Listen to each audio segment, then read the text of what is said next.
On the podcast today, we have Shaun Fury, you guys. Super excited because he is a natural bodybuilder, a storyteller, and basically his health journey intersects with entrepreneurship.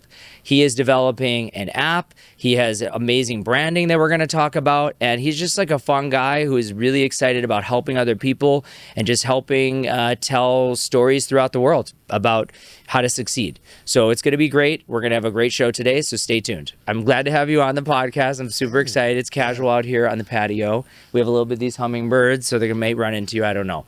But either way, I want to hear a little bit. Tell everybody a little bit who you are.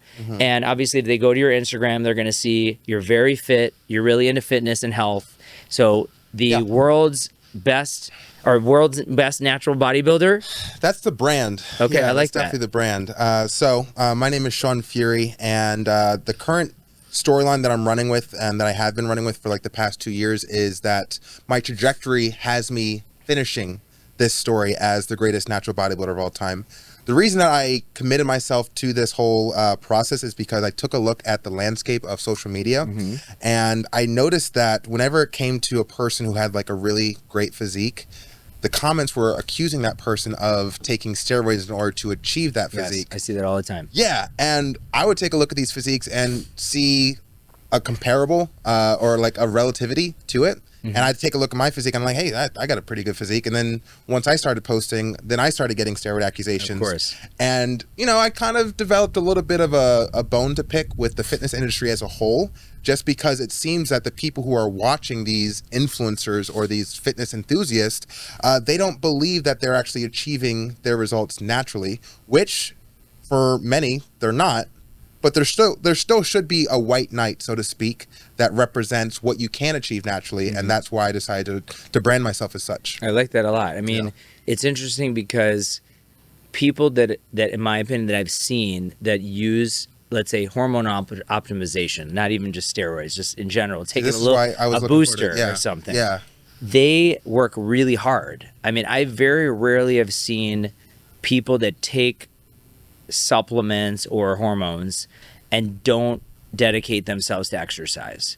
So it goes to show that even with supplements, and I know you don't, but let's say someone did, they have to work really hard to see success.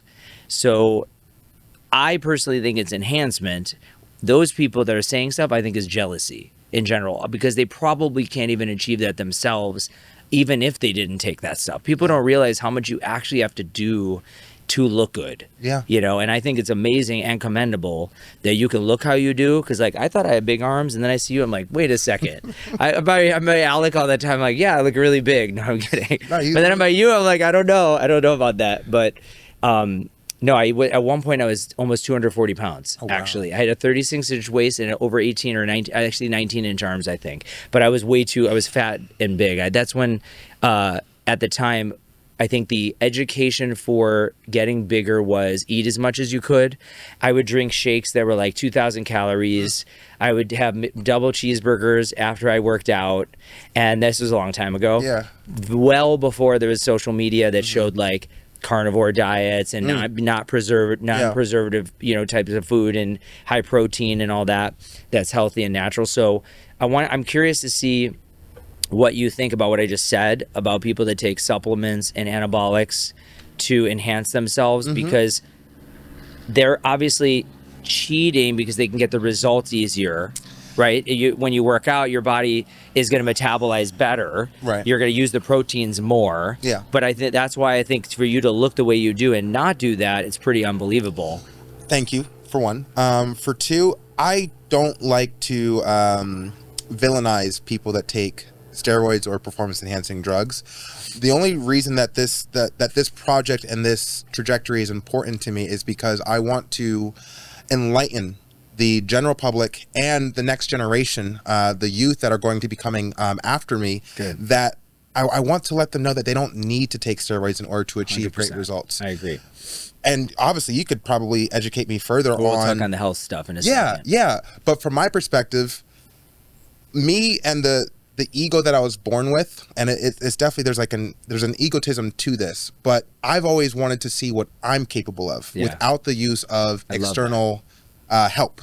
And to me, it's not shortcuts or it's not cheating. It's just I'm simply interested in seeing my potential that's absent something else. Let's talk about that, because so many people that I see want shortcuts nowadays with like a social media where you can filter your face, you can filter your body, you can just see a result like that. I actually find that, and you can go into so many different ways with this, but even in relationships, I feel like less people are wanting serious types of relationships. So many things are so easily accessible. People go into your DMs, or you just see someone, you can reach out to them. With what you do, being able to like not, I don't know what the wording is, but with what you do in fitness, that people are, everything is now accessible for diet, for wellness, for exercise. That's why you can create an app and do all this stuff that is actually pretty accessible now to look good and feel good. But so many people don't want to make the effort to do it. Yeah. Why is that? Why don't Because you have this passion, this, I already can tell it's like almost an angry passion. I don't know. It's a good thing though, because it's like fire. It like drives you to look good and feel good. But like if somebody comes to you and it doesn't have that level of desire to be successful or to like to look the way you do, what is that? How does that make you feel? Because I find nowadays people don't really have that. Yeah, it's unfortunate.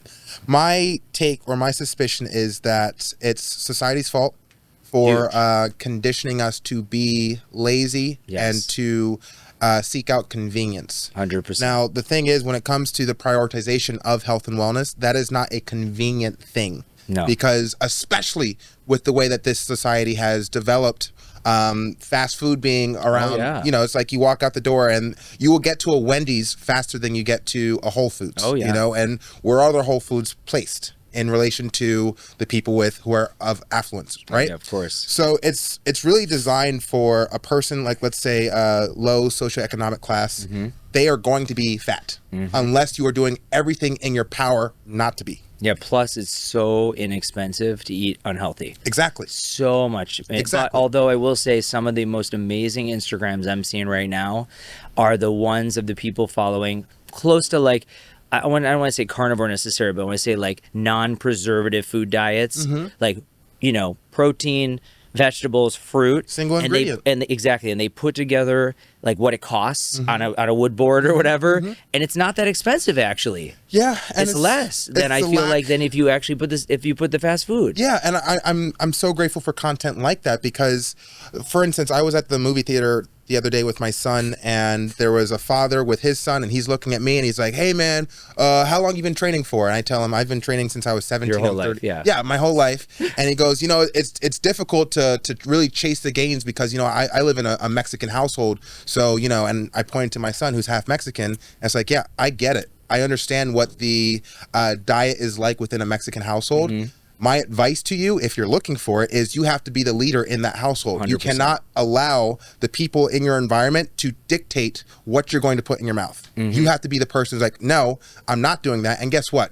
Now, as a result, you're affecting the environment in the opposite way. Yeah, and the people around you that care about your health, care about your mental health, physical health, and how you look and feel long term, and want you to be alive, basically, would actually follow along and be supportive of it. Correct. Don't you think? Yeah, I do. Because that's the thing. I feel like in society, people will say something negative about the people that are actually succeeding when it comes to health and fitness.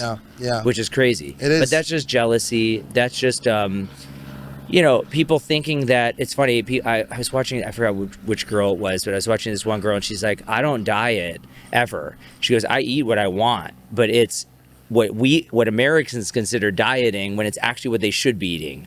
Yeah. And that's what's really interesting to me. When I started doing, past 2 to 3 years, I started getting really, really fit after I had broken up in one relationship. And I did one ingredient foods basically. And I remember everyone being like, you're restricting yourself. You're doing that. I was like, actually, I feel the best I've ever felt.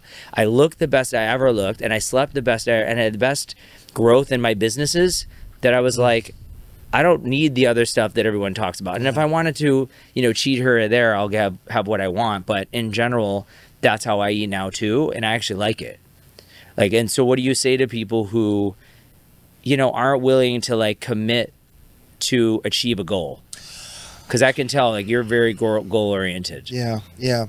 That's the purpose of my entire life's work, to tell you the truth, is to inspire people to commit to a goal and see it come to fruition And if there's anything I can do with my story, it's to show that there is such a reward in making that commitment and seeing it through. Right now, from my perspective, people are being conditioned again to believe that in order to achieve greatness, it takes a lot of work, takes a lot of commitment and perseverance and discipline, and all this shit sounds terrible. You know, you have like a perfect example of David Goggins.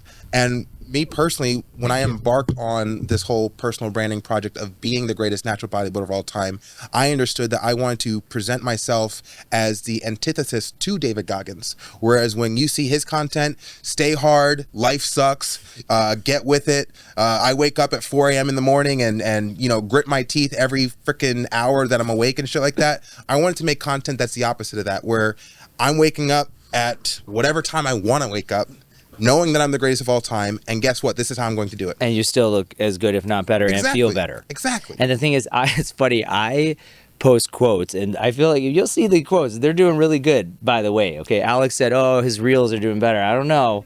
My quotes are doing really good. But no, the reason I bring it up is my quotes are kind of a mix of both. I'm like, they're a little harder and they're kind of raw in content and a little bit harder, but it's for everybody, and basically saying whatever your commitment level is going to be, that commitment will lead you to succeed if you follow it. And my thing is, I work early, so I have to go early. If I don't go early, then I'm never going to go because I work too late.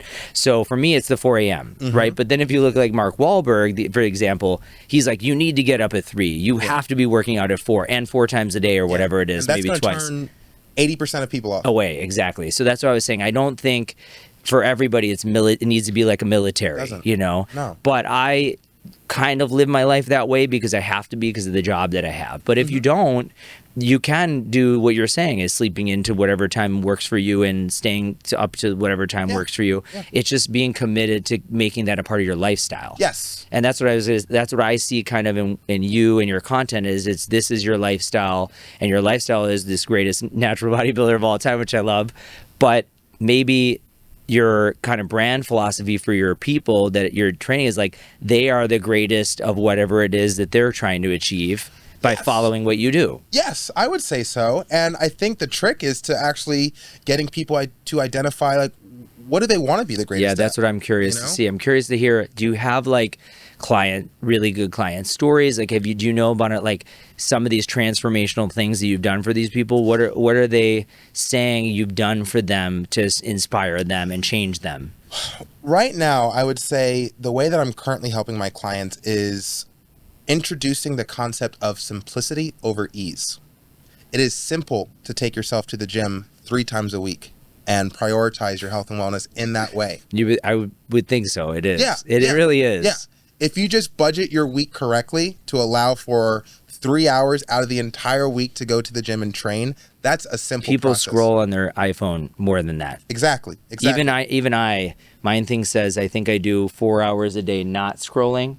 I don't know how that's possible. I think it's the only time I'm sleeping. So it's literally on my phone the entire time. Yeah.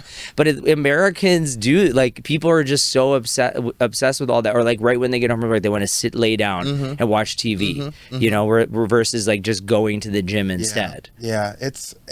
And how do you think they would feel if they actually did that? Yeah. So much better. And like talking to you, I'm always reminded pretty much on a daily basis that this truly is an uphill battle. But honestly, those are the only types of battles that I'm interested in. Well, that's what I mean. Life wouldn't be great if you couldn't try and have some challenges that then lead you to more success. Yeah. You know? And I'm obviously, you can tell I'm very passionate about this.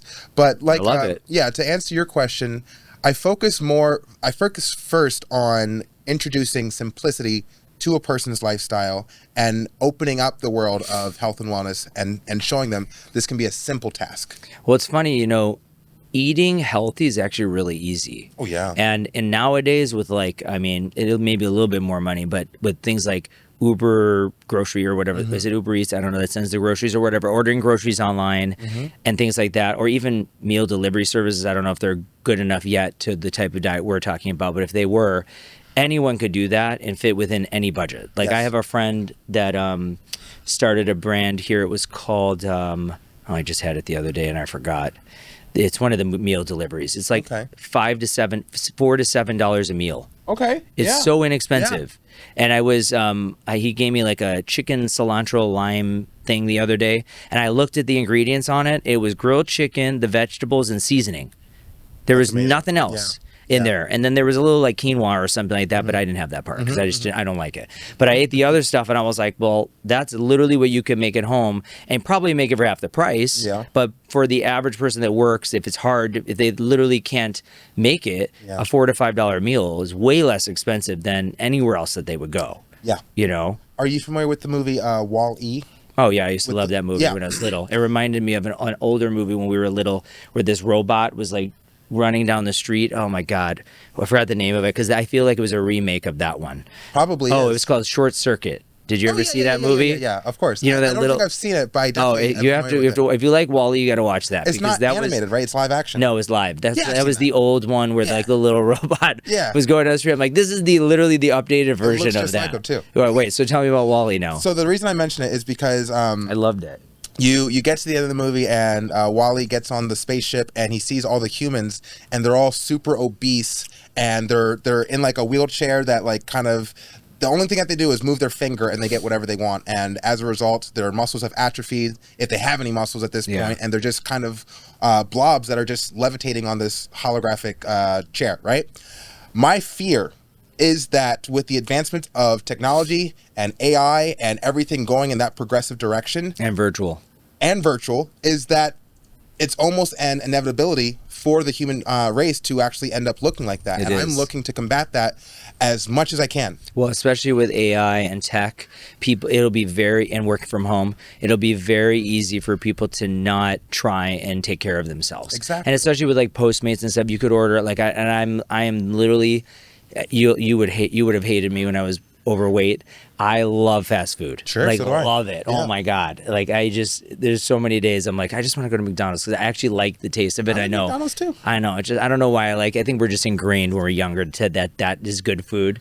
And it's people just order it so easy. You can get it at any time. So I'll order now. This is what I'll do. If I get hungry, 11 o'clock or 12 at night, I'll order like 5 Postmates places and have like one bite. And I'm really good at it. I cannot believe it. This week, everything there was buy one, get one free. So I'm like, okay, I'm going to order the buy one, get ones, and I'm going to bring the rest to work. Because the second I put it out, everyone eats it. I love that. So I got a pizza that I wanted. Nice. I got Voodoo Donuts, which just opened, by the way, by our gym. So they had like these 12 buy one, get one free. So I ordered like every single combination they had. I think I was the biggest order probably then. I was $120 for donuts. And I literally had 1/4 of one donut. That's all I had. Amazing. And my assistant's like, what is wrong with you? Like, why are you wasting all this money? I'm like, I don't know. I had this craving. So I had a bite of each thing and then a yogurt with fruit and honey. And but that was like way better for me than like what I used to do, which would go and just eat the whole thing of everything. Yeah. I also had a binge eating. Did you? What'd you have? Oh my God! Oh, I don't even. Oh, I know. I got to hear it. I want to know for real because I normally would eat a whole pizza and stuff and eat everything at once. Yeah, that would be the start. I know. That's the thing. I know. That it's would terrible. be the start of my night. I know. I probably could eat all 4 of the things that I ordered, but I usually don't. Yeah. But that's the thing though. That's real people. Like real people do like get cravings. Real people do like to have other things. So I think what's good about your promotion is making things simple for the person's life, like what's easy for them. And you're not telling them not to have some of the things that they love. But I think over time, when you do eat really healthy and work out and you feel really good, when you eat those things at a high amount, it doesn't make you feel good at all. No. Like the next day I feel terrible. Yeah. And actually I have a very strong stomach. I have literally the stomach of steel. And then when I started carnivore, I was really serious for 3 months. And then I was like, oh, I can't do this every single day. It's too much. I'm not like on Oregon Trail and just have to eat the animals that I kill. I was like, I can't do that. So I was like, I'll just make it partial. And then I would cheat. I had the worst stomach pain for like the whole next day to 2 days. I was like, that did not come out right. And I was like, I can't do it anymore. So I was like, this is not healthy for you. So then you realize when you eat unhealthy and when you've been eating healthy and then you eat unhealthy, how worse you feel. Very true. And you notice that a lot with the clients and stuff? Absolutely. Absolutely. So how do you get the clients or how do you inspire people to change from the opposite, like being unhealthy and having less, let's say, motivation, discipline, desire, or whatever to look a specific way, and then now getting them to do it. So the way that I typically structure my programs is I put everyone on an introductory 8-week program, because I think the first 8 weeks is the trickiest. The hardest one. Yeah, the hardest, Hardest. right? Because you're creating new habits, and that's why I come in as a person who is focused on their accountability. Good. It's like, what are we doing in the gym? What are we doing? Because people honestly don't really want to be as accountable nowadays for anything, really. Yeah. To be honest. So I like that you're probably a little stern with them. Absolutely. Two, I would say that I have a stern but gentle hand. That's nice. And again, I'm not going mean. for a David Goggins. Yeah, you're not mean. Yeah, no, I want this to be a fun experience, because to me, this is the experience of life, and health and wellness should be incorporated into the experience of life. Well, I think that's what has made a lot of brands, because we talk a lot about entrepreneurship and businesses in this podcast, what has made brands successful in like the past, let's say from 2020 to 2023, brands that succeeded on social media and just online and advertising, it was about product. It was about their actual product, right? Now it's about the founder, the community, the lifestyle that those people are living, because people want to live longer, they want to be healthier, they want to be fit, but they might not know how. So to figure out the how, they follow someone. Yes. And that's why I say, I think for you, you have like a very disciplined and inspired following that want to see what you're doing, you know, and then follow that for their lifestyles. Yes. And then, so then that's what you're inspiring them to do that first 8 weeks. What is the exercising like their first 8 weeks? Obviously it's customized. Right. But what's your normal philosophy on getting people into making it be able to see a change? Yeah, so I really aim to keep it as simple as possible. So if a person's working with me, let's say it's in person or online, I'm encouraging, first off, I want to confirm how many days they're able to allocate to training. What do you think people should do? Minimum 2 days a week. Oh my gosh. And you can That's actually... so little. I know. But that's better than nothing. Yeah. But you can actually get a lot of gains, so to speak, from 2 days a week. Well, if you're not doing a lot, something is going to be much more. And honestly, I should clarify, when I say 2 days a week, I mean that for weight training or resistance training. Okay, you make them do cardio every day, almost. I would recommend doing cardio as often as you can. But again, we're going for simple, not easy. Right. Cardio really could be parking, far away from the mall that you're about to walk in with your son. Smart idea. Things of that nature. You want to get as many steps in throughout the day as possible. I do that. I already do that because of my cars. Yeah. I don't want my cars to get touched. Yeah. So I go far as I can, and everyone's like, "Why are you parked so far?" I remember when I was the first car I ever got, I was 16. I bought for my 16th birthday, I bought a what was it called? A Chevy Alero. I probably don't even know what that car is. I don't think it exists anymore. But my grandpa was a car dealer, and I was able to, I don't know how I got the lease for a couple $100s, and I worked at a candy store to pay for it. But I was obsessed with that car, and I literally would clean it every Sunday outside by hand. So cool. And I would park it the furthest away I possibly could, and everyone would yell at me because they'd have to walk so far to get to the mall or whatever it was.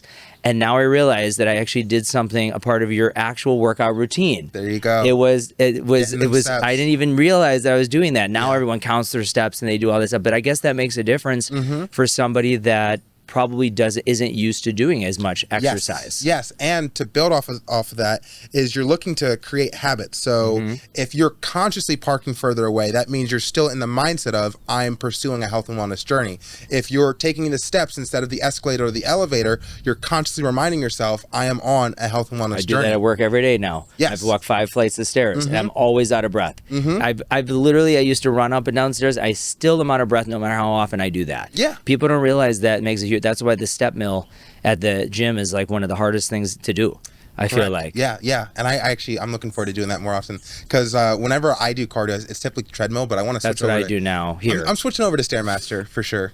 It makes a big difference. Yeah. You have the legs. It makes the legs. Alec, you got to work those out. Yeah, for sure. But I completely lost my train of thought. No, you were saying just the health and wellness journey and how people, if they get in their mindset, if they start doing those little things, like, one parking their car far away or whatever. Exactly. And at the end of the day, it becomes more of a mental change and less of a physical one. And then over the course of, let's say by the end of that first 8-week program, they've lost 10 to 15 pounds. They see it in the mirror and they feel reinforced from the physical, but we're focusing more on the mental and then have that physical be the confirmation that the mental actually is occurring. Yeah, I think that that's one of the biggest components for anyone's success. So even in business, you know, you're going to go through so many up and downs. Like it's going to be like you're going to be starting a brand. It's expensive. You know, let's say a certain product doesn't sell or it sells out a ton and then you don't have enough. Like there's always going to be something that comes up that is going to test you to be able to, how you respond to it and how you react is going to show everybody how well you're going to be, how successful you'll be. Yeah. And so in this 8 weeks, you're almost kind of testing the person to see what their longevity will be, you know, and hopes that this changes them for the rest of their lives. Yes, exactly. Which is why during the 8 weeks, I really do aim to keep it chill, a fun atmosphere. And because from my perspective, I'm preparing them for the long haul, you know? Yeah, this I like 8 that. weeks is to create new habits, undo old ones, and then from there, you're off to the races. Yeah, I love that. Yeah. What else do people do with you besides, you know, get this personal inspiration? Obviously, you're motivating them, but also they're doing their diet and exercise. What else are you telling them to do to see gains faster and feel more healthy? So, like, do you believe in supplements? Like, what else do you recommend people to do? I typically don't. We're not talking about steroids. Yeah. Okay. Of course. People come to me asking about supplements all the time. And do you believe in them? I'm just curious. do I believe in? Because I take 40 to something vitamins. Sure. I mean, I'm serious. Yeah, you That's remind me of crazy. Frank Zane. That was my mom's trainer. Yeah? My mom was a bodybuilder growing up, actually. That's super and cool. Frank Zane was her actual trainer. I don't know. reached out- Many people don't even know who that is. I can't believe you do. You're so young. Well, I'm a student of this. Okay, this that's true. At this That's point, true. I'm a historian. I'm a documentarian. That's true. You are a storyteller. We have to go into that. Yeah, definitely. I actually reached out to Frank Zane last week because I was heading down to San Diego and he's in La Mesa. Yeah, he lives there. Yeah. So I sent him an email letting him know I was going to be in the area and I would love to get him in my project, and he politely declined. Oh, yeah. We need to have my mom reach out to him. Yeah. He was her coach for years. She used to come, she's from Chicago, but she used to come here and do like month stints and be training with him. And then he did all her diets for all her workout plans and stuff. Yeah, I would for really her like to, shows. I'd really like to sit down with him just because the rivalry between him and Arnold Schwarzenegger is one that I find fascinating. Because personally, if I was around during the golden era, I would have chosen, if I was a judge, I would have chosen Frank Zane over Arnold. His body, I think, was the prime of the best. Yes. But then you have to think about who's representing the sport. Arnold Schwarzenegger had the charisma, he had the ambition, he had the drive, he had the vision for what he wanted to turn his life into. So when you think about it, you would really... It's a combination of everything. That's the thing. Agreed. Yes, because a show, you know, even nowadays, I mean, when it comes down to the decisions, sometimes it's about impact, you know, and someone's impact versus true aesthetic, you know. Yeah, and I think Arnold probably started that, rightfully so. I think we care more about the character than the actual physique. Well, this goes to show, again, what people think brand success is. It's on these founders and their impacts and what they can do, because there's so much, you know, people buy a product based on feel and based on someone else's testimonial, whether or not it's going to give them what it is that they want, but then they fall into supporting of that brand because of that, you know, lifestyle that's being created, which is why I was going to ask you, you know, it says here, you have publicly stated your ambition is to be recognized as one of the greatest in natural bodybuilding. What does that mean? What does that statement mean to you? Well, I don't say one of, I actually say the. Okay, I'm sorry.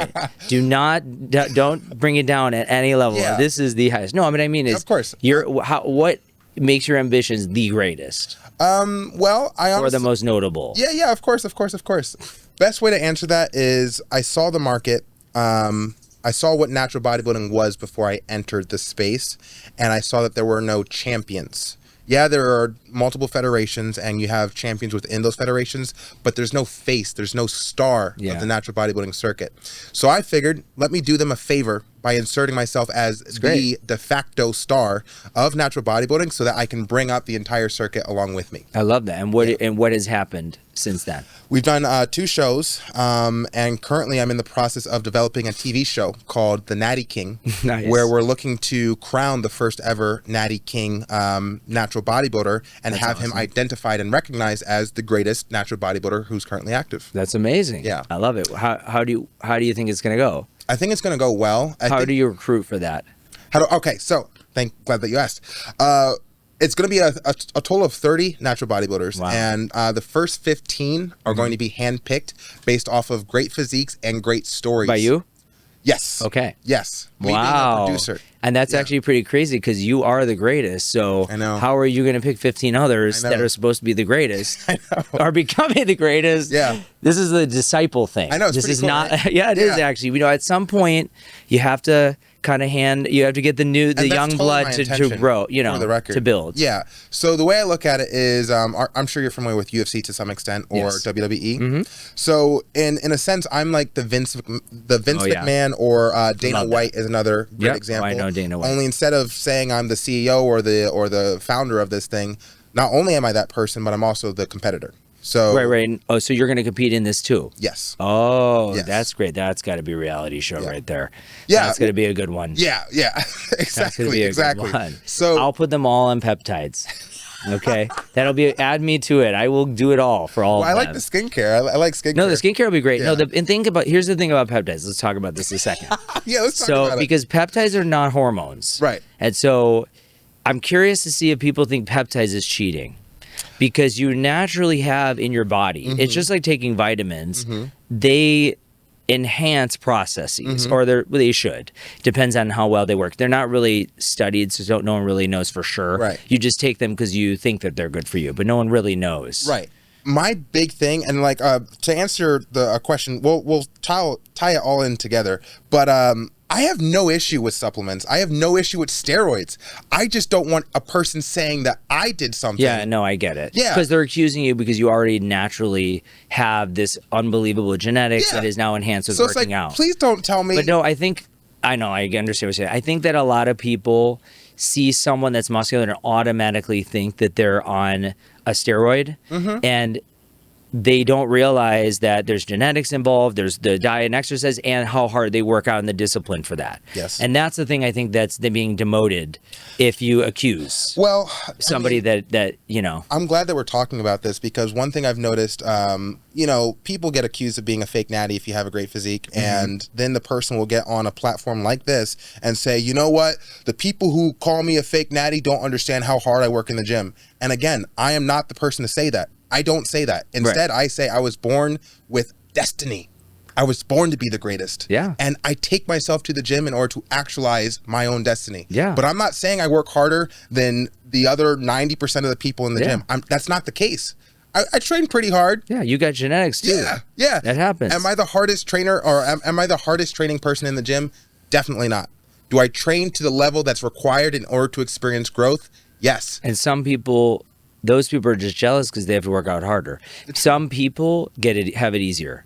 It's just how it is. I'm one of them. And there's certain people that have like their development of their abs or the way their body work, that's actually why a lot of people actually come to me for surgery, because they might have unbelievable abs underneath, but they have to be 4% body fat to see it. So if somebody doesn't want to be 4% body fat all the time, they might go in and I might sculpt it a little bit, but it's their actual abs versus like some people that come to me that are completely overweight, don't even work out, won't work out, literally go, I am not going to work out, and say, I want a six pack. And I go, what's the point? Because it's your fat. That's not even your abs. That doesn't look good. Yeah. And that's what a lot of those doctors will do. So that's where there's a little, with me, I'm all about enhancement. So I'll do anything to make somebody feel good and look better. But taking somebody that like doesn't exercise and stuff, I actually usually will turn them away, because part of what I do is similar to kind of you. I want to inspire people that if they're going to have a treatment done with me for like sculpting of their abs, let's say, they are now going to work out even harder because they can see it. They don't have to be super low body fat to be able to see those results. Or like some people, like their arms, they just don't have the cuts or whatever. And I even will take fat and put it in someone's shoulders and around their shoulders out there because they could never have it, or the upper chest, as they don't have it, that then changes their entire physique because it gives them the ability to do it. So obviously maybe it is a little bit of cheating, kind of, because you're, changing the genetics, but those people usually take it to another level. I think you make a good point, and personally, I have always found it difficult to fully relate. I am able to empathize. They're usually not bodybuilders, though. Right? Yeah, and even still, even if they were bodybuilders, I mean, there are bodybuilders who they inject synthol, which I'm sure that's something that you not good for you. Yeah, we've had to cut people's biceps out. Yeah. From that. So people will do anything to create the look that they want, and I guess where I'm coming from, since I was already born in this body, and I feel so strongly. You're like, you're born this way. Yeah. You're lucky. Yeah. That's good, though. Yeah. But at the same time, I also feel like there comes to be a disconnect, because if I'm, let's say, technically I'm in like the 0.01% of greatest physiques in the world. If I'm going for greatest natural bodybuilder of all time, then I would have to be in like the smallest margin for top physiques. So how can I relate to the rest of the population? No, you can't. You can't. But that's why this competition is only a select few. Yeah, 30. This is like a gladiator, you know, type of thing. Yeah. You call it like the Titan competition or whatever. Exactly. No, but I want to talk about the synthol thing for a second, because this will be a good reel. So in my industry, there's a lot going on right now of illegal injections being done by these crazy providers, whether they're not an actual doctor or not a doctor, I don't even know. A woman was arrested the other day in, I think it was Florida, for injecting fake fillers into someone's face. And then there's people that have died from injecting silicone to their buttock. In bodybuilding, in the past, there was a oil called synthol that's been injected, and you would inject it in a series of treatments over time to make that muscle a lot bigger. But that, what people don't realize is, because that oil is foreign to the body, it could sometimes get infected or inflamed, and then you can have a huge deformity, and it could be honestly life-threatening, but sometimes it can cause huge deformity. I think there's one guy, there's some dude, is he Russian or something? A Russian guy that's been doing his arms for so long, they're so big. You know what I'm talking about? I can't remember. It's on Instagram or whatever, but it's to teach you guys out there that it's not just in the aesthetics industry, but this is an aesthetic treatment, and it kind of goes over into bodybuilding. And it goes to show that some people will do almost anything, even illegal or dangerous, to look a certain way, which I think is terrible. And it's such a shame too, because even within the sport of bodybuilding, up until this point, up into the Natty King TV series and the King of Naturals tournament, which is my tournament, where it's intended to be an invitational, but up into this turning of the century, let's say, or this new era, people, if you wanted to experience glory as a bodybuilder, you were incentivized to take performance enhancing drugs, or if your coach is telling you to inject synthol and, hey, you want to be the best, you better inject this synthol into your arms. Okay, coach, if this is going to get me to the Mr. Olympia, I'll do it. That's terrible. You know, and it's such a shame that... I know. It's crazy, because I know some trainers who go, I'm not going to live to 35 or 40, and they think it's okay. Yeah. They're willing to take all those drugs to look a certain way. Yeah. And that's one, that's not good. That's not what you're promoting. No. And it's definitely not what I'm promoting, because I promote, mine was always cosmetic on the outside to make guys look a certain way. Obviously, male physiques because of bodybuilding, and I know male physiques because of male surgery, but I always incorporated working out. We actually, I was one of the first doctors to actually have trainers to refer all my patients to trainers, even before they had surgery. Some of them to lose a bunch of weight before, to then give them what they wanted, or afterwards to be like, look, take it to the next level. If your genetics limits you, this is now what you need, which is the training and all this other stuff. Then when inner wellness and longevity started becoming really popular, which is one thing I think we should talk about, because in bodybuilding, I think longevity is not often thought about. Under prioritized for sure. Yeah, because people eat whatever they need to look a certain way, or they take the drugs, that type of thing, and that obviously makes you live way less time. So within my space, longevity started becoming a lot more popular, because if people are looking good, they want to look good a lot longer, or age and not look as old. And so I started incorporating peptides and supplements and anti-aging things like, and I actually think you'll like this, hyperbaric oxygen therapy, IVs with vitamins and certain enzymes and also stem cells. And then we do red light beds. We do now something called Hocket. I don't know if you've ever had a Hocket before. I need to get you in it. So it's ozone therapy. So it's basically an infrared sauna that it is encompassed around your body. Your head's outside of it, I've seen but this. your whole body's in it. Yeah. So we have it in my office, and it infuses ozone. So it does a bunch of things. It does pulsed electromagnetic fields. It does infrared sauna. It does ozone therapy, and it does something called Hugo. Hugo is a mix of electromagnetic fields and electron therapy. If you have joint pains, if you have inflammation in your body, your gut, your joint, I mean, honestly, even like if you have hip issues, you put the Hugo around you, and in like 12 minutes, it's almost all gone. Wow. Like you might have to do a series of treatments, but like it is dramatic to what it can do. So this is anti-aging. So I have a lot of, let's say, bodybuilders that'll come in. They have muscle aches and pains because they work out so hard or whatever it is, or they do the step mill for too long and they get, knee issues. That this really improves it. So in longevity, one of the only things that's been shown to make people live longer, do you know what it is? Like what actual treatment, like in-office treatment, or not really in office, but if you did this every day or a couple times a week, you will live longer. Sauna. Yes. Wow. Very good. Wow. Okay, he is the greatest of all time. Just proved all right. We just affirmed But it. that is really, really good because people do all this cold therapy and they go, I'm gonna, and it actually is not as good for you. I know every influencer, they all talk about how you need to do cold plunges and all this stuff. And yes, it does increase in protein, these heat shock proteins and stuff that help you in terms of your metabolism, but they've never been shown actually to make you live longer except for sauna. And infrared sauna, which is Hocket, basically at a higher level, is the best for longevity because it infuses ozone. So ozone, I don't know if you know about ozone, but it diffuses into your body and it improves it gets rid of free radicals and replaces it with oxygen. So there's a chemical combination that occurs. So if you did this as, let's say, every day, who knows how much longer you will live, but it makes your tissues a lot less swollen. So your abs, which we already know exist and are greatest of all time, will look a lot better.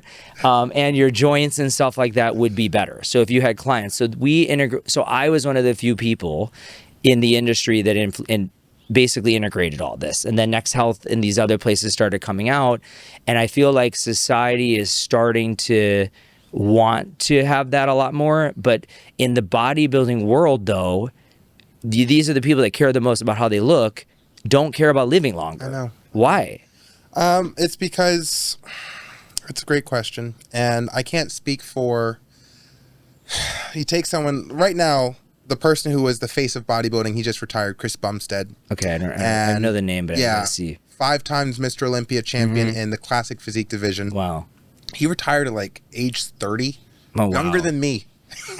And he retired because he has to prioritize his longevity, his he just had a kid with his wife and stuff like that. I bet you. I mean, who knows if he was on a bunch of steroids? Is he natural? 100% on a bunch of steroids. Heart could be pretty bigger. Yeah, and he's got I think he's immunocompromised.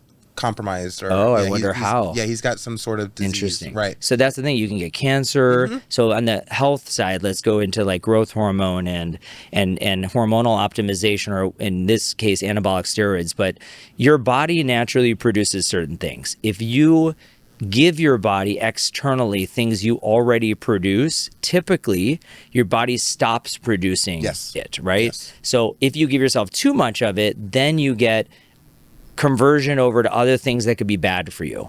So in bodybuilding, people that take a lot of growth hormone, for example, their organs grow, their hands, feet, and face grow, they develop diabetes, like there's a bunch of things that occur, bellies, bigger bellies and stuff. So aesthetically, it doesn't look good, and it causes you to get all these issues. Yeah. With hormones, you can develop cancer, enlarged prostates, you could develop acne, lose your hair. Like there's a lot of those things. So I'm so glad that you said this, and I actually see this conversation. I see moments that are actually going to end up in the documentary just because of this topic. But one thing that I've noticed, and I've only been in this industry for 2 years now, and I made the observation that bodybuilding is really the representative of the fitness industry when it comes to the sport that the fitness industry puts on the pedestal. Yet the top bodybuilders are all enhanced athletes. And unhealthy. And unhealthy. I mean, it completely negates the concept of prioritizing your health and wellness within the fitness industry if they're prioritizing. That's why I wanted to bring this up. Exactly. Because I find younger and younger now, you have these influencer fitness people. I don't know if they're bodybuilders or not. Some of them maybe look like it, but don't actually compete, let's say. Yeah. And they're being paid a lot of money by athletic companies to represent them, but they're unhealthy people because they're taking steroids and shortening their lifespan. I don't like, because they're all losing their hair. You could tell from that. They all have gynecomastia. They have huge tits or whatever. Yeah. And which will require surgery. Exactly. That's where people. That's one of my specialties. Males chest. We call it the gladiator chest in my practice, and it's really kind of sad. And I look at that and I was like, oh wow, Gymshark pays this guy a couple $100,000 a year to tell young people to look good but feel unhealthy. And that's why we need the Natty King. Yes, that's why we need a figurehead within the natural bodybuilding space to actually promote health and wellness and longevity in a way that enhanced bodybuilders simply cannot. I love it. So that's why we need to partner in a way so I can get you into the real deep wellness and longevity space. So we need to get him into Hocket. We need to get him into doing the new hyperbaric when it comes in. But this is why I got into peptides actually, and a lot into supplements. I actually have 2 of my own supplements. One of them is called Vitasculpt. It has peptides in it though. BPC, which helps your gut, helps inflammation, does a bunch of different things, even in the brain, Alzheimer's prevention and stuff. AOD, which helps the way in which you metabolize fat. So if somebody finds it difficult to lose weight, it's often people are giving drugs that either make them eat less or increase their metabolism, which is why heart rate goes up and temperature. This actually it tells your body to constantly believe that it needs to burn fat, even though it doesn't increase the heat. So there's no negative to it, no heart rate increase and stuff like that. And then it also is a fish oil that's basically a fatty acid that helps stimulate neurological function. So focus, like if you're fogged, if you're brain fog and stuff. So we developed that, and we developed a couple other things that has made people actually get amazing results from just optimizing some of the things processes that are occurring in their body without upregulating, without hormones basically. And so that's what the peptides do. They follow pathways that are in your body naturally that with them will optimize them a little bit more. Obviously you're still having to give yourself something, but which you already have, but it just tells your body to produce more of it. So that's what's a little bit different than taking more of it externally and then your body stopping its production. You actually increase the production of it. And people's functions are better. Like they think better, they sleep better, they look better. I was telling the story of I have so many different ones, but this 70-year-old woman that I have that's a client of mine who's had tons of joint pain, hip replacement, knee replacements, barely pain all the time. And we do IVs of NAD and BPC and vitamins, and she's cured. Literally cured. And she still works out and does stuff, but what happens as you age, those things go down. So the function, so it's just interesting how we don't know if these let's say proteins or supplements, amino acids are long-term,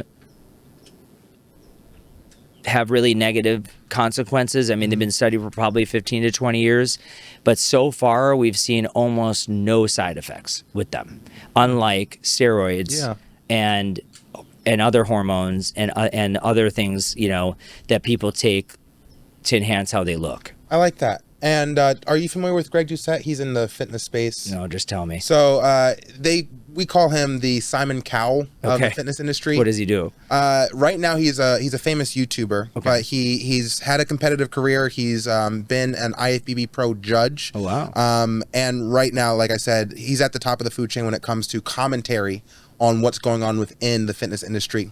So we actually just recruited him to be our head judge. Oh, that's cool. Yeah. So he's down to be our head judge for the King of Naturals tournament. And we're kind of having him create the standard as to what should be and what shouldn't be a banned substance. Yeah, that's interesting. Because our peptides are banned by national leagues, like football leagues and stuff like that. The question is, testing them is a little difficult. Compared to hormones. I actually would have to research that a little bit more to see if they can actually test for the drug directly. Because, for example, ones that stimulate your own growth hormone, they're very difficult to test, but you can see the growth hormone elevation easily. So can a natural person have a growth hormone elevation with anything they eat or do? Probably not.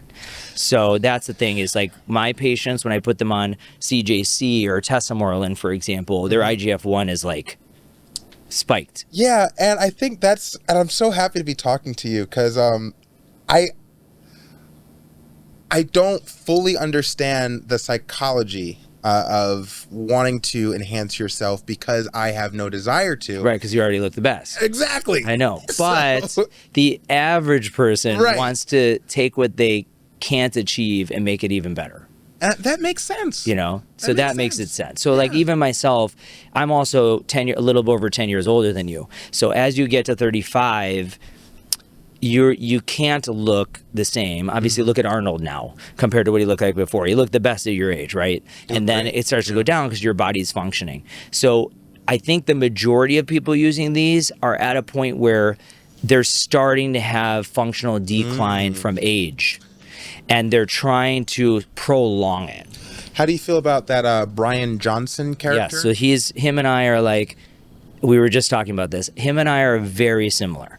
So what I mean by that is he's taken money and success and been able to then, in an extreme, test how he can slow down the aging process.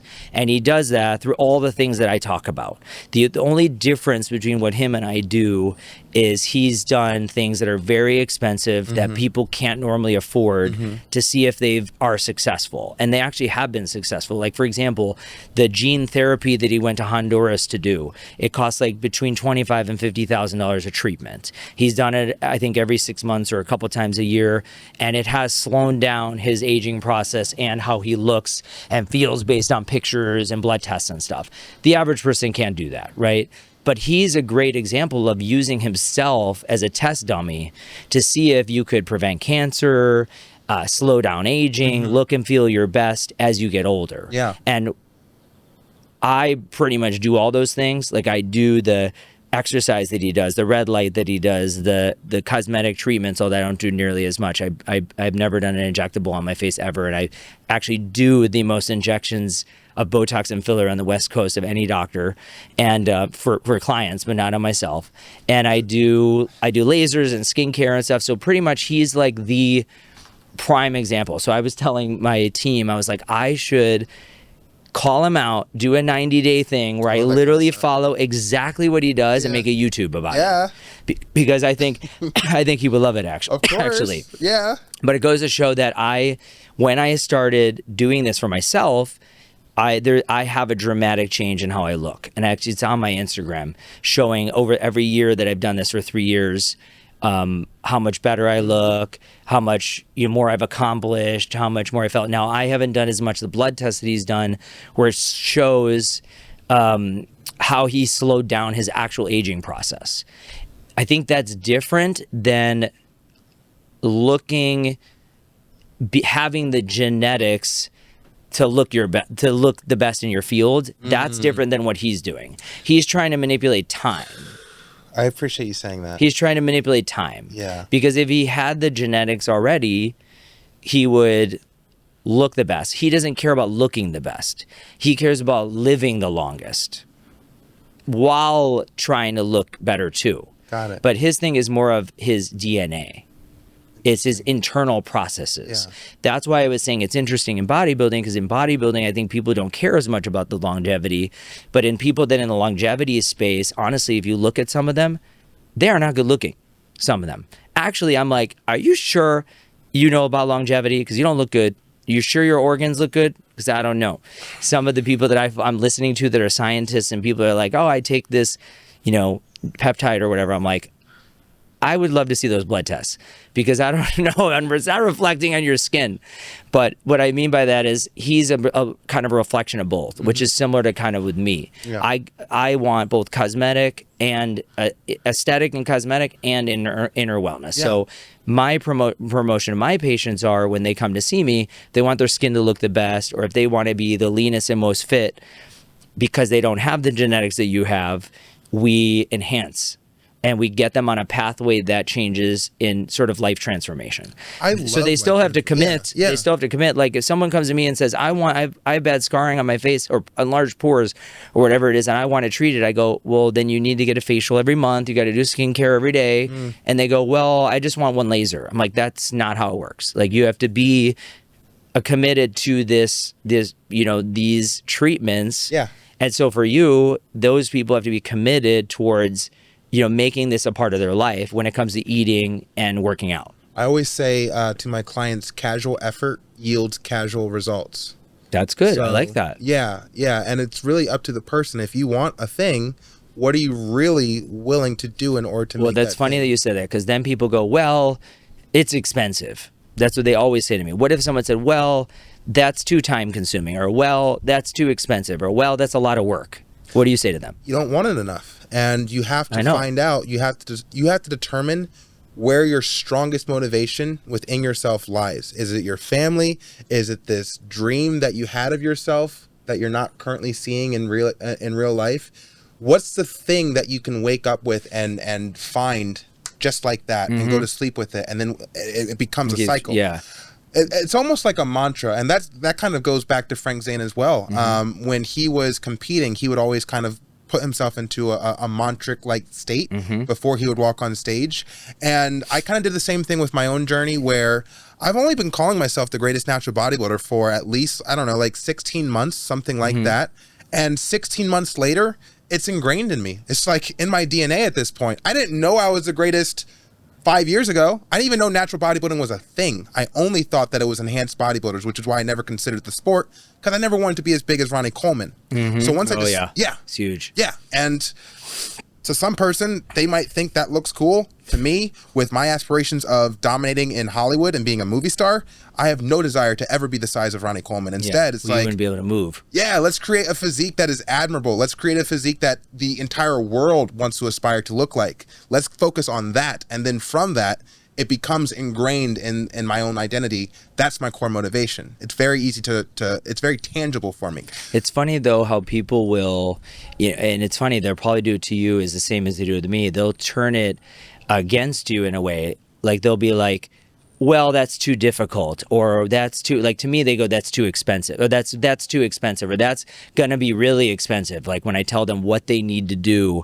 to achieve, and I go, it's funny, I don't think about expense when I tell someone they need something that they come in for and they ask me my opinion. I say, you will figure out a way to make it work for you, and if it's not important enough for you, then it won't happen, and even when I had nothing, when I was in my residency in New York, they pay you, when you're a doctor in training, which is why I tell people honestly, unless you really want to be a doctor for passion to help people, don't do it, because it took me, I think, 15 years to become a doctor in my training. And when I was in my residency, even as a chief resident, I was making like 50-something thousand a year in New York. I mean, I literally had maybe $200 a month left over after taxes, after, just living there in the apartments. They're so expensive. But I still had two things that I always paid for. It did not matter that I made so little. One was a maid, because I was like, look, your time is so valuable. The gym time, that's going to make you live longer and feel better, would be better served than you cleaning your toilet. That's personally, I think. So no matter what, I saved whatever it was, $100 a week or whatever, my maid, right? Second thing was I did boxing with these Dominicans.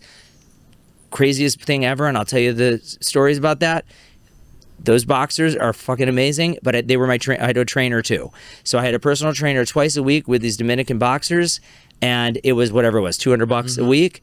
And I didn't care if I could only eat shredded wheat, or 2 times a week I went to this Chinese place, and the lady felt so bad for me that I had no money that she would give me steamed chicken and vegetables for like $8, and it was like 2 meals. It was $4 a meal. But I did what I needed to do to get the results that I wanted. And you know, you just gave me a question I've never asked before in my head, but you're giving it to me. What's the value of casually wanting anything? If you only wanted it a little bit, then what value did it ever have in the first place? Well, that's the thing. I think people don't realize that there is value in wanting something, because they gain a lot when you work hard, when you if you can't get it and you aspire to get it, whatever it takes to do it, there's a lot that you'll gain. But people don't realize that till it's too late, because they haven't done it. That's the thing. As I look back now, because I've done a lot, I've done a lot in terms of investments, like so many different things, and there were many bad things that happened to me and stuff that led me to an even better place, but I would have never gotten to those places if I just casually wanted it. I had to like really, I mean, every day I had to get up. Like when I first moved here, I had 200-something thousand in debt. I had a 2003 Saturn Ion that had 100,000 miles on it. At that time, let's see, she was probably 13. I have a 17-year-old dog, so I moved here 10 years ago. So I guess she was 7 years old, and I had like one laser, and I just started my practice. And if I was like just casual about it, I would never have gotten the clients that I have. I would never have built the social following I have. I would never have a skincare brand.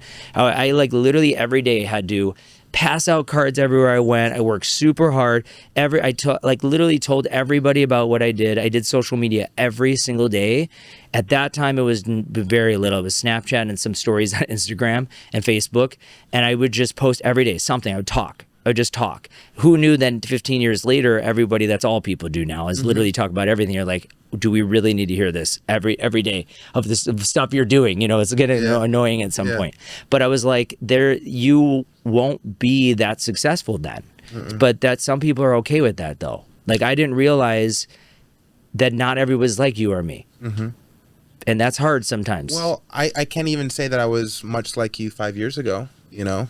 But you've built into that. Yeah, I grew into it. And now what you want is so much more than probably than what you had what you wanted 5 years ago. Definitely. But to achieve that now, you have to, that effort has to be really there. Yeah, and I would say that I suppose for those that having a casual desire, when that works out for them, it's probably for the very lucky and the very, very talented, and probably a little bit of both. That's true. I think of like rock musicians who like, oh, I just make music for fun, and then some talent agent discovers them at a bar and like, oh my God, this guy. Yeah, well, that's like with certain models. Yeah. Or even in some actors like that. And that's a very small percentage of people. We should not rely on it. Well, that's the problem though. Nowadays with TikTok and Instagram though, people showcase that as way more popular than it actually is. Yeah. If you dig into these like people that are living a lavish lifestyle and like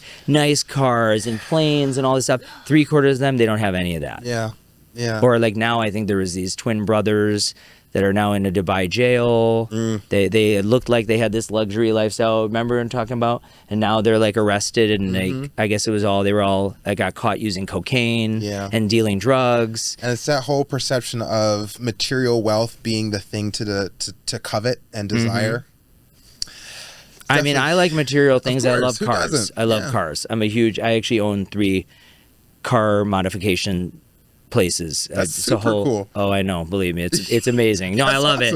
We modify cars. We do tint, wraps, leather, stars. We custom make cars for a lot of celebrities here and stuff. And I invested in these guys that started this years ago when their family didn't even want to. And I was like, these guys know fucking cars. and I was like, I love cars. I was like, I'm gonna do it. My financial team was like, do not give them the money. They were like, you're crazy, because I have very good investments and stuff.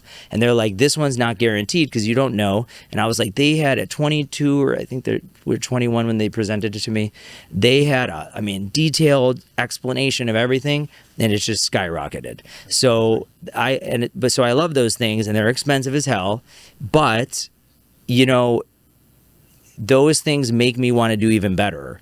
Like, I actually think about, okay, if our company has this amazing car, we can wrap it this way, we can promote it this way, we can do things that then will help people, because I donate and I have a non-for-profit too. So those things I love. But we actually developed a wrap. Yeah. We developed a wrap that's now the second largest wrap in America, and it's 82 colors. But now we just launched clear. I don't know if you saw it. Crystal just came out, and that's gonna be huge, because I don't know if you know this, in the wrap industry, on cars, the number one color is clear. Okay. Is a clear coat PPF. So if you buy a car, rocks, things that hit it, you want to protect it, depending on what type of car you have. If you don't care, it's different. But a nicer car, you want to. So a lot of people do it, actually. It's huge. Even the number one wrapped car right now is a Tesla, actually. Because I know, it's crazy, because so many people save money. They want to save money on getting a Tesla, but yet they spend more on the modification of a Tesla, which is actually really crazy. So our colored wrap is huge on Teslas, which is why I have a company called cybertruckwraps.com. I saw that. And so it's amazing. So we are the wrap company for Cybertrucks. So basically, clear is the number one. It's 90% of wraps in America. So we launched color, which is only 10% of the industry. So now clear just came out, and now we're in competition with, but we feel the greatest wrap of all time. So how do we know? Because the company that owns the biggest clear wrap in the world actually came to us to buy us already. Now they're trying to put us out of business because they don't want to compete with us. They don't want us to compete with them. So they're trying to make color now. Wow. Which they've never done. They've had clear, only clear there for 20 years or however long they're in business. So we'll see. I think eventually there'll be some sort of merger, I hope. Expel, you guys can call us, let us know. But I do think that, with what I've done, you have to be passionate and work really hard to achieve something. And when somebody comes to you and you see that passion in them, and like, there's just some people will be successful. I was like, I'll take the risk, and that's, I think, definitely an entrepreneur move, because when I moved here, again, I had nothing. Yeah. And one of the risks I took was to go to this amazing financial planner. Who's my financial planner today, Alex. I'm going to see him tonight, actually. And he is like a financial planner for luxury, like football players, like, manages a lot of actors and stuff. And I called his office, and they were like, you don't have any money. He can't be your financial planner, basically. So I just went to his office, and I just stood there. I stood outside until he came out. And this guy's like 6'8". I think he's 6'8". So he's really kind of impossible to miss. And so when he came out, I ran up to him, and I'm like, my name's Dr. Emer. I'm going to be successful, and I'm going to have money, and I need you to be my planner. And he couldn't believe that I did that he actually took me on as a client. And so that he helped me progress my entire business, because he got me my first loans to be able to succeed. And so what I like to do for people is, now that I have the ability to do stuff like that, in certain cases, almost like a Shark Tank, I guess, I find people that I think are going to be really successful and try and help them be more successful. So which is also why I want to do this, because I think it's really cool to see people that are becoming more successful. And if I, through what I've done, be able to network and like share that, those connections and stuff, the collaborations that we talked about that people don't typically do anymore, that's what I've been trying to do. That's beautiful. I just love it. Yeah. But that's how I was able to get the cars that I love. Yeah. That's really beautiful. My goal long term is to have like Jay Leno has like this crazy ass car collection. He's like one of the biggest car collections in the world. About that, yeah. And he does this thing where he like lets kids like see his cars and stuff like that. Eventually I want to do something like that, where people can experience racing a car or doing something with it.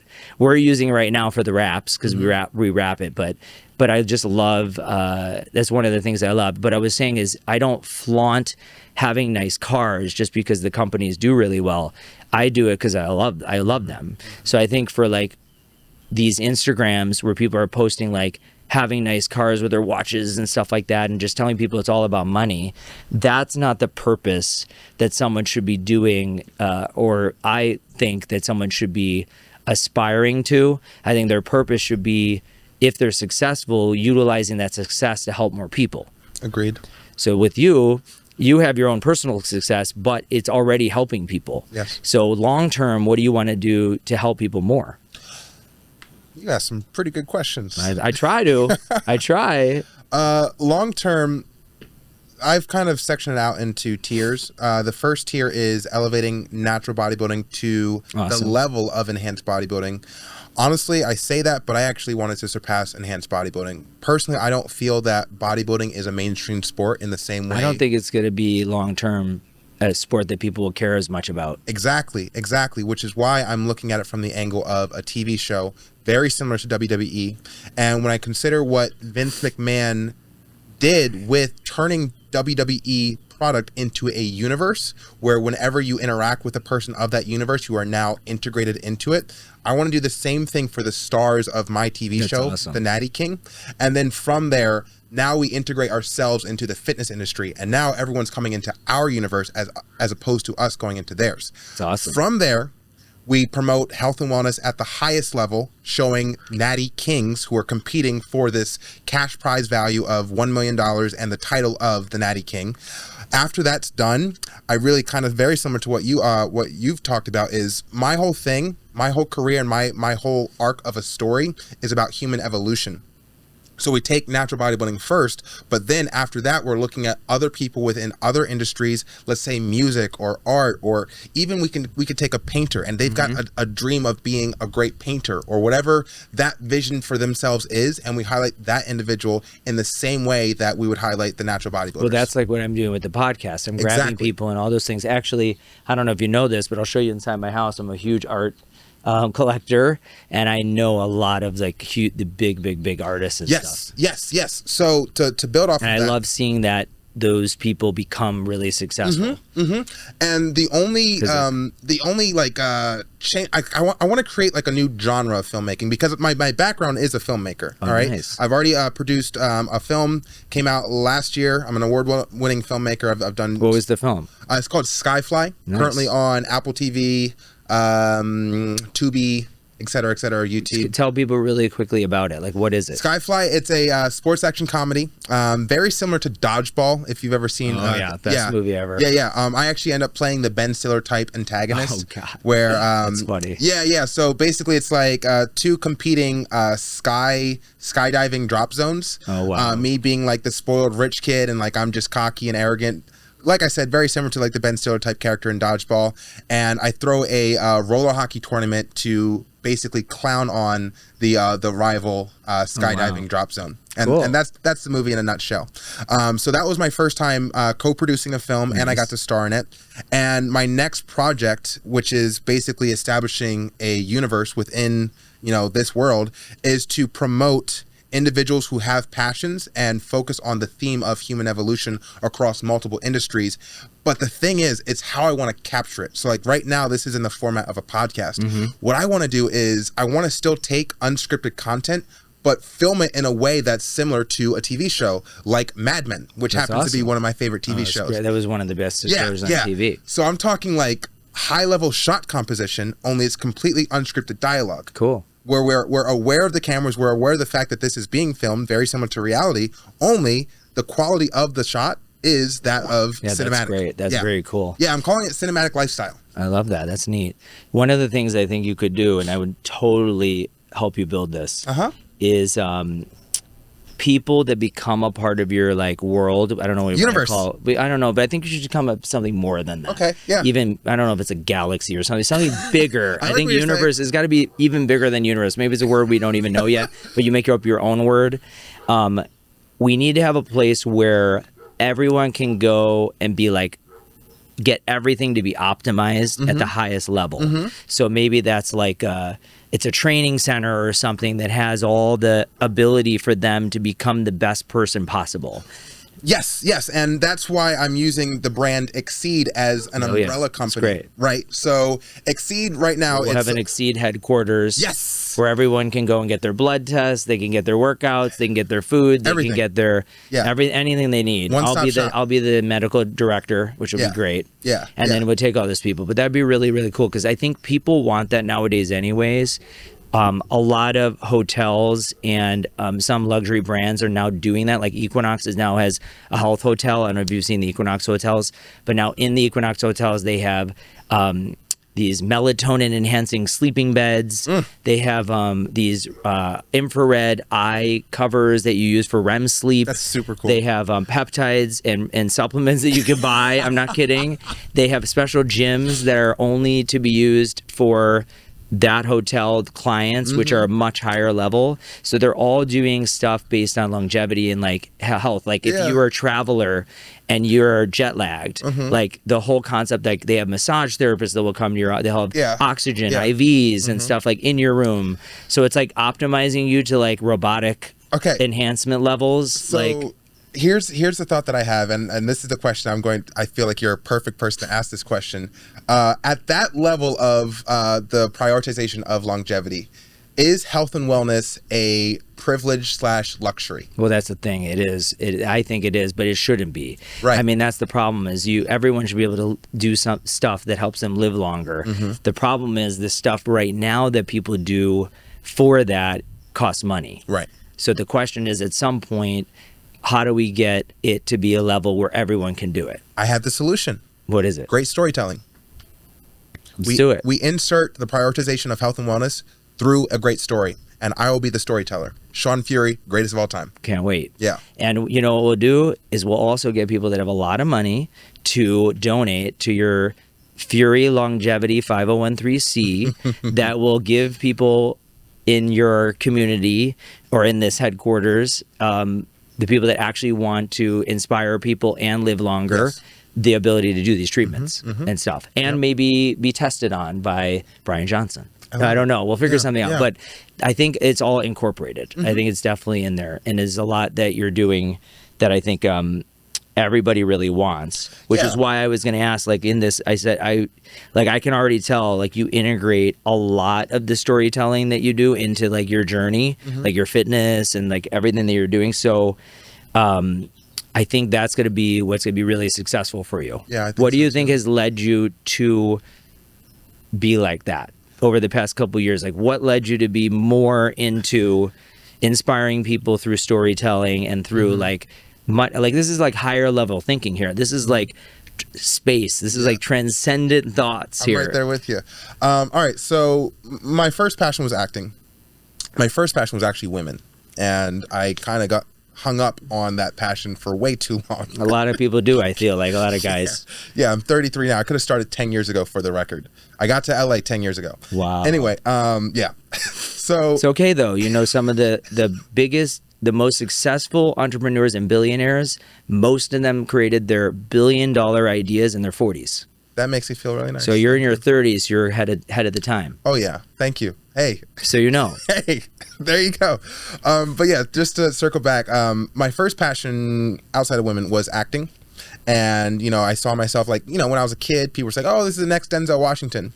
Apparently, if a teacher says that to a little black boy who like has acted on stage, like it goes in one ear and out the other. But for me, a person would say it to me, I'm like, oh, hell yeah, I am. Hell yeah, I'm the next Denzel. He's good. Yeah, he's good. He's good. I'm not going to say I'm better because I like what he did, but I'm comparable. But you can be better. Thank you. You can do better for sure.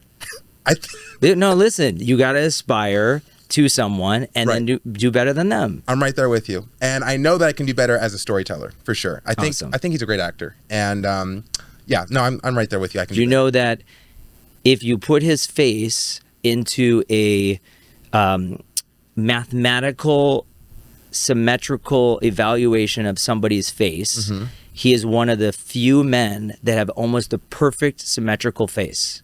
that people find him, when you do these beauty assessments, as one of the most attractive males on earth. I did not know that. I knew that about James Franco. Yes, that's true. R.I.P. James Franco for his cancellation, but yeah. Yeah. But that's true. Yeah. So Denzel is considered one of the best looking men in the world. I love mathematically. Denzel. Yeah. And so if you measure like proportions on his face. I love it. And he's still a benchmark for me, specifically for acting. So anyways, started acting. I was like, okay, I'm going to be the next Denzel Washington. I'm going to be better than Denzel Washington. Then I got into writing, and I wrote a 839-page manuscript. And after that, I really took on a passion for storytelling. Then I started producing. So then it basically, I went into a macro level, and I understood that instead of recognizing myself as an actor or recognizing myself as a writer or a filmmaker, let's recognize myself as a storyteller and tell a story across the biggest landscape possible, which is the entire planet. And what is that story? We focus on human evolution. So any person who has a desire to experience growth within their lifetime has an opportunity to be incorporated into this story. So it's funny, my peptide brand, so I haven't said this yet, but we'll use this content when it comes out. I have my own peptides that are coming out. They're going to be distributed, and the brand, I can't say the name of it yet, but the concept of the brand is that you're not just human, you're evolving to be superhuman, like much more advanced. That's right? Entirely, like, yeah. Exactly. So what you're doing is like I'm doing it with pharmacological things, but and other, fitness stuff and supplements, but you're doing it in a bunch of different ways, which I think is great, because even mentally, you only use a very small portion of your brain. So if people actually started to meditate and work hard, like do some of the things that we're talking about, you could be at a much higher level. Yes. And that's free. Meditation is free. It is. The desire to improve yourself and grow is free. You know what I just thought of? He needs to be in the sound baths. Oh, I love those. Okay, so we have one of the guys that we did a podcast with is like one of the best sound bathers in the world. I've never done one, but he claims that my entire life is going to be changed when I do this sound bath with him. And he said that he has waiting lists upon waiting lists for the sound baths that he does. And he goes, and they're random announcements, like he does it every week or two, but there's like random, and they have like hundreds of people that want to do it. So we need to do it because I want to see if you can evolve during the sound bath. Yes, absolutely. That's what we're going to have to do. But see, this is the thing though. This is the stuff people are really interested in now. And it's funny that you said that one of your passions was women. I laugh because I think people will be like, some of my passions is drugs and alcohol, and women, like that type of thing. But that's how people's fun was like 5, 10 years ago, 15 years ago. Now I find that their fun more is in this longevity space. It's actually feeling good rather than having to like let everything go to feel good. Yeah, I would say that people still break out and have fun here or there, but if it had worked out differently, but from my perspective, in my experience of life, there's so much negotiation and bargaining that's required in order to create that dynamic that I'm looking for with women that I kind of got sick of it.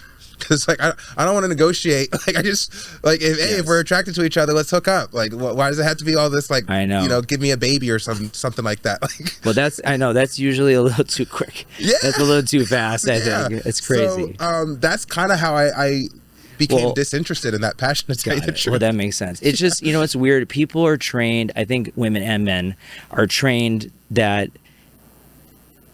you need to like take time to figure out what's fun, like to have fun. But I feel like people instinctively are like animalistic. Yes, Scott. Women too, they hide it. They hide it because I do a lot of sexual enhancement in my office, and I actually made a sex supplement. We should talk about that because I can't talk about it right now. I haven't launched it, but I have the formula. It's been tested. It works.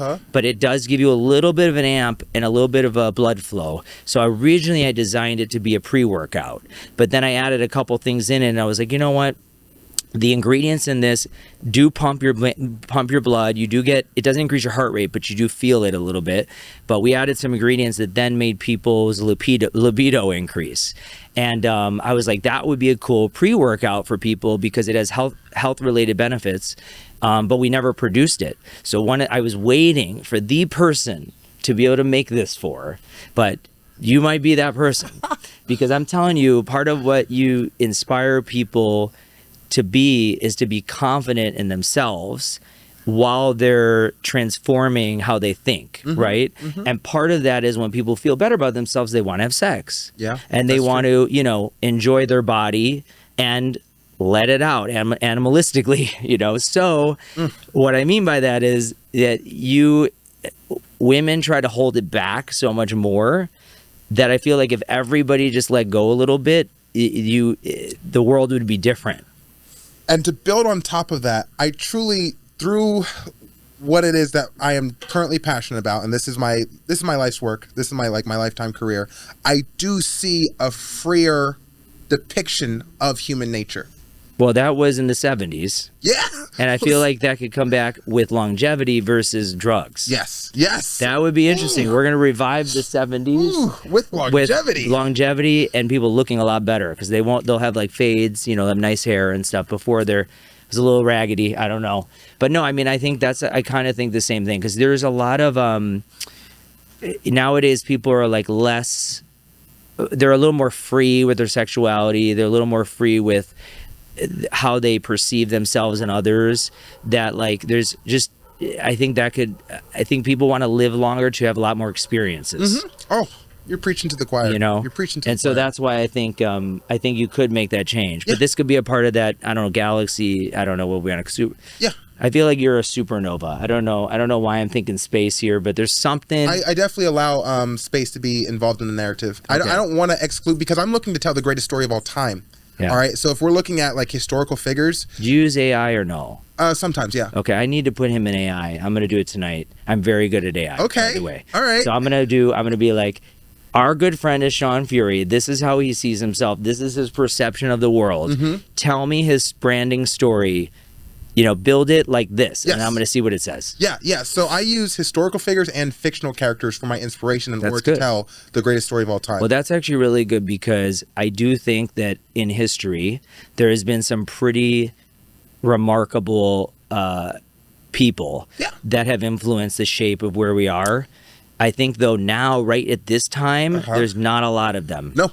Come on. At all. Dude, we're so here right now. It's so crazy. We're so here. Same thing with music, too. I'm like, music right now is literally fuck this person, fuck that person. It's literally sex, drugs, and that's it. But I want to ask you one last thing because I'm getting cold out here. Yeah, and then I love you too. I think it's going to be. I think we have a lot we could do. Yeah, it's going to be really awesome. I wanted to do. Oh yeah, so this is the last part because I think this actually, you talked about this a bunch, so we can make it actual real because I think it's kind of define you. So obviously, beyond the bodybuilding, you do acting and you do the storytelling. How did all of that influence you in fitness, in your fitness career?